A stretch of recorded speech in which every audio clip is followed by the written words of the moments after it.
네, 강했던 미국 증시의 흐름 속에서 국내 시장 전략을 알아보겠습니다. 연결고리 오늘은요 유한타증권 송태영 과장입니다. 어서 오십시오, 과장님. 네, 안녕하세요. 네, 자, 첫 번째 연결고리부터 체크를 해보겠습니다. 주제 공개해 주시죠.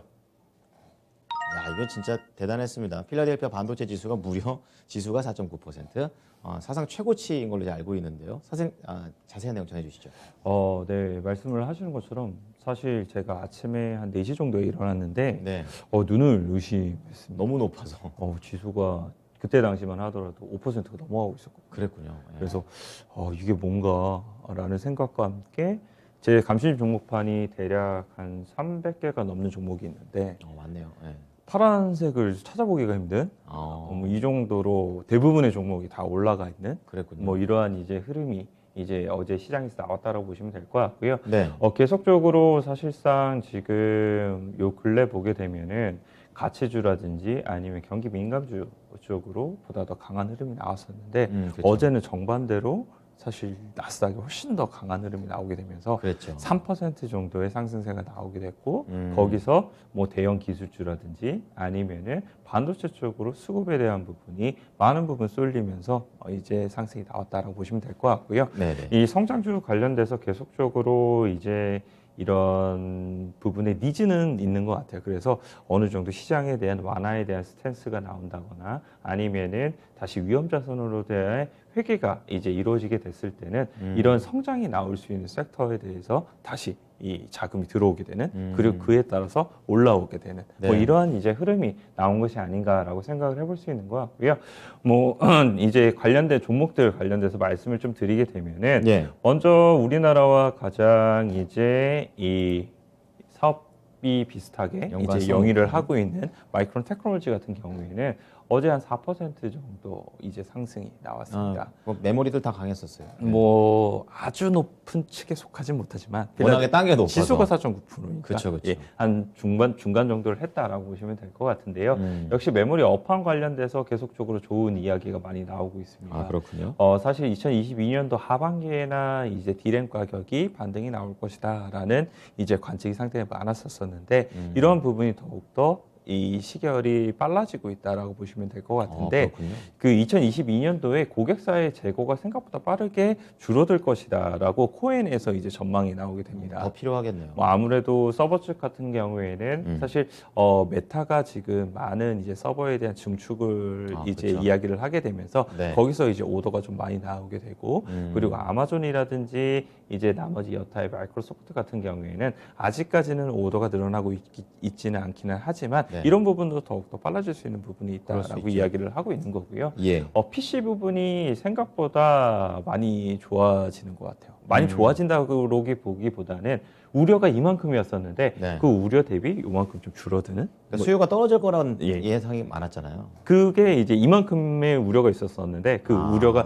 이렇게 좀 줄어들게 되는 과했군요. 네, 뭐 HP라든지 대래 실적이 다 나오게 나왔잖아요. 되고 가이던스가 나오게 되면서 네. 그런 부분에 우려감이 줄어들다 보니까 아무래도 디램 업황에 대해서 더욱더 긍정적으로 이제 해석을 하는 이러한 이제 월가가 많아지게 되고 네. 그 월가에 대한 레포트가 나오다 보니까 아무래도 투자 심리가 더욱더 좋아지게 좋아지죠. 되는 네. 이러한 이제 흐름이 나오고 있는 것이 아닌가라고 생각을 해볼 수 있는 것 같습니다. 네. 이제 메모리 쪽을 봤으니까 이제 비메모리 쪽에 일단 파운드리를 먼저 보게 되면요. 네.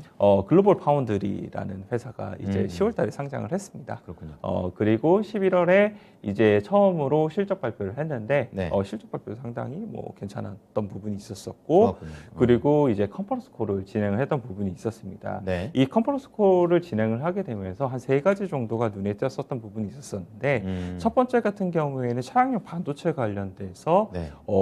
매출에 대한 증가가 상당히 빠르게 이루어지고 있다. 이 부분이었습니다. 예. 이 매출액 증가율을 보게 되면 368%가 증가가 엄청나네요. 되게 되면서 상당히 지금 폭발적으로 증가가 되고 있다라고 보시면 될 것 같고요. 네. 지금은 이제 글로벌 파운드리에서 차량 반도체가 차지하고 있는 매출 비중이 6%인데 그 6%에서 추가적으로 10에서 15%까지도 늘어날 수 있다라고 이야기를 하고 있습니다. 두 번째에 대한 내용을 보게 되면은 네. 이제 장기 공급 계약에 대한 내용이에요. 이 장기 공급 계약을 이제 글로벌 파운드리가 많이 맺고 있는데 네. 이 수치를 보게 되면 아 4년치 정도가 이미 꽉 차 있다는 거죠. 든든하네요. 예. 네. 물론 이 장기 공급 계약 자체가 사실상 틀어질 수 있는 부분이 있기는 하지만 그래도 일단은 지금 일감은 걱정할 필요가 없다. 일이 없는 게 라고 아니잖아요. 보시면 될 것 같고 이 글로벌 파운드리가 사실 선단 공정이 이 미세화가 많이 진행이 못 됐어요. 대부분이 10나노 후반대고요. 20나노대에 일을 하고 있는데 그럼에도 불구하고 지금 이렇게 파운드리가 많이 밀려 있다는 것은 더욱더 미세화 공정을 하고 있는 삼성전자라든지 아니면 TSMC 같은 경우에는 어느 정도는 더욱더 업황이 좋겠느냐. 아, 그렇죠. 이런 부분을 한번 역으로 생각을 해볼 수 있는 좋은 이제 이 기준이 되네요. 기준이었다라고 보시면 될 것 같고요. 마지막으로 이제 2022년도에 설비 투자에 관련된 내용이었는데요. 아, 증설. 증설에 대한 부분을 2021년도보다 2배 더 많이 하겠다라고 공격적입니다. 이제 이야기를 하게 되면서 이 글로벌적으로 이제 반도체 장비 업체들이 추가적인 이제 상승이 나올 수 있게 되는 이런 부분이 있었다라고 보시면 될 것 같은데요.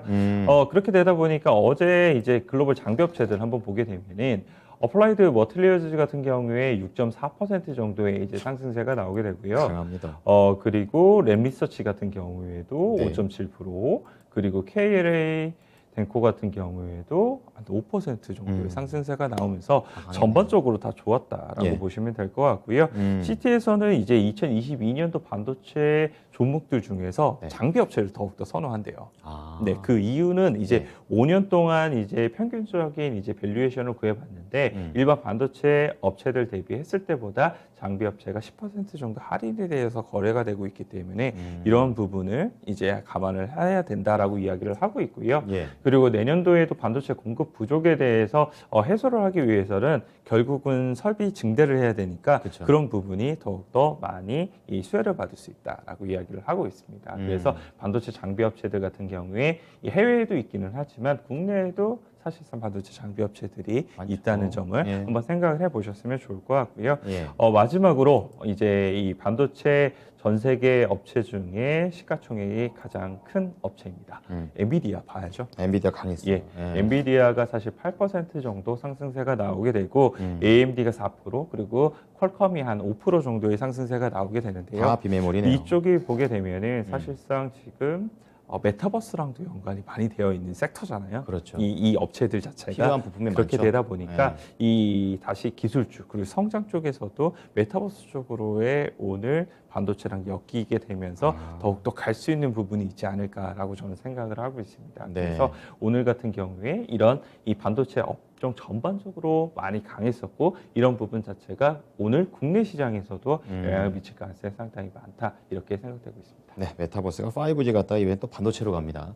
자, 그렇다면 국내에서 비메모리, 메모리, 그리고 장비, 제조 전부 다 오늘 영향을 받을 것 같은데 어떤 종목들 추려볼까요? 일단은 뭐 반도체 투톱, 삼성전자, SK 하이닉스. 근데 저는 둘 중에서 모르겠습니다. 이제는 SK 이 하이닉스 같은 경우에는 바닥에서도 너무 많이 올랐기 때문에 과연 추가적인 상승을 기대를 할 수 있을까? 뭐 이런 부분을 좀 생각을 해볼 수 있는 것 같고요.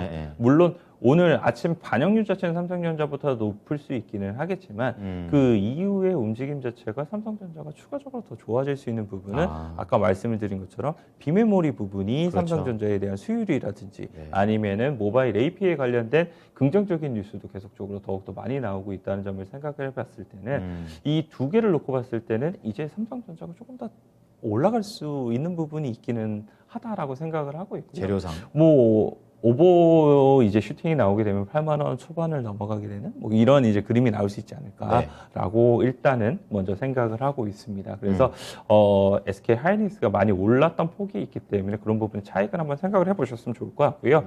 그리고 비메모리 관련돼서 이제 오사트 업체들 관련된 이야기가 이제 지난주에 좀 나왔던 부분이 있었었는데 이 비메모리 반도체 후공정 쪽의 이야기인데요. 관련돼서 국내에서도 보게 되면은 뭐 네페스라든지 이런 업체들 같은 경우에 상당히 더욱더 실적에 대한 부분이 내년도에는 좋아질 수 있을 것이다. 이런 이제 관측이 상당히 많이 나오고 있습니다. 그래서 바닥에서부터에 대한 반등률 자체가 가파르게 나오고 있는데 이런 부분이 더욱더 이어질 수 있는 부분이 있다라고 보시면 될 것 같고요. 예. 그리고 이제 테스라 같은 경우에는 이제 후공정 테스트를 이제 하고 있는 둘 업체예요. 다 호공적인. 네, 이 업체들 같은 경우에도 실적에 대한 모멘텀 이런 부분 충분히 더욱더 기대해 볼 수 있는 부분이 있다. 이렇게 말씀을 드리도록 하겠습니다. 네, 반도체 투톱 그리고 반도체 장비 후공정 쪽 종목들 좀 보자 또 얘기를 좀 해주셨습니다. 자, 두 번째 연결고리 주제 넘어가 보겠습니다. 공개해 주시죠. 네, 자율주행 키워드입니다. 이제 인텔 쪽에서도 이쪽에 좀 이제 발을 담근다 이런 내용이 되겠는데 자회사 IPO를 추진하네요. 네, 자회사 모빌아이 IPO를 추진을 하게 되는데요. 네. 이 내용 자체는 일부 국내 시장에 반영이 된 부분이 있습니다만 그래도 미국 시장에서 단일 기업으로서는 많은 이슈가 됐기 때문에 다뤄줘야 된다고 생각을 하고 있고요. 네. 어제 프리마켓 시장에서 인텔이 상당히 강했습니다. 8% 정도까지 상승세가 나왔었다가 그랬군요. 장 마감 때는 이제 인텔의 주가가 한 3% 정도로 마감이 되게 되면서 조금 아쉬운 부분이 있기는 했던 부분이 있었고요. 그렇군요. 모빌아이가 이제 IPO를 추진을 하게 되는데 이 내년도 한 중반 정도가 될 것이다라는 이야기가 많이 나오고 있고 그리고 이르면은 이 상장 계획에 대해서 보다 더 구체적으로 네. 이번 주 안에 이야기가 나올 수도 있다라고 이야기를 하고 있습니다. 네. 네, 그리고 만약에 상장이 되게 됐을 때는 기업 가치는 대략 지금 한 60조 정도가 될 것이다. 500억 달러 정도가 될 것이다라고 이야기를 하고 있고요. 네. 이 모빌아이 같은 경우에는 이제 자율주행 관련돼서 아다스 관련된 이 기술을 세계에 가장 발달되어 있다라고 이야기를 받고 있는 만큼 네. 이런 부분이 자율주행 관련된 기업들에게 전반적으로 기대감을 이제 불러일으킬 수 있는 부분이 있다라고 좀 보시면 될 것 같고요. 모빌아이의 이제 카메라 시스템 같은 경우에는 테슬라의 이제 이 오토파일럿의 핵심 요소 중에 하나라고 이야기를 하고 이미 있습니다. 좀 기술력은 검증이 되어 있는 네. 부분이 있네요. 그렇기 때문에 네. 이런 부분이 이제 만약 이 IPO를 진행하게 됐을 때 더욱더 많은 가치를 받을 수 있는 그러게요. 부분이 있을 수 있다라고 보시면 될 것 같고요. 일단은 이제 IPO에 대한 뉴스가 나오게 되면은 당연히 월가에서 평가가 나오게 될 거잖아요. 그쵸. 뭐 엇갈리는 평가가 나오고 있습니다.